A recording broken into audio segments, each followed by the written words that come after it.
എനിക്കറിയാവുന്നിടത്തോളം ഇദ്ദേഹം വളരെ ഡീസന്റും മാന്യനും വിനയകുനയനുമാണ്.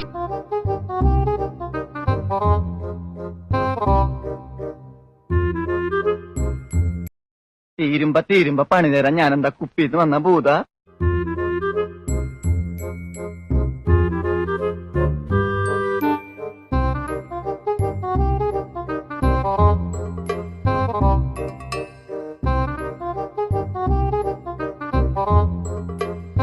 മാടപ്രാവിന്റെ ഹൃദയം ഹൃദയം എന്ന് നീ കേട്ടിട്ടുണ്ടോ?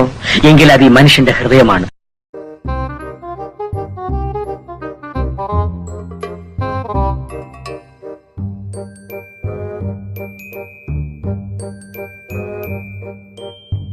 സാരില്ലടാ, നീ എവിടെ പരിപാടി അവതരിപ്പിച്ചാലും ഇത് തന്നെയാണല്ലോ നിന്റെ വിധി.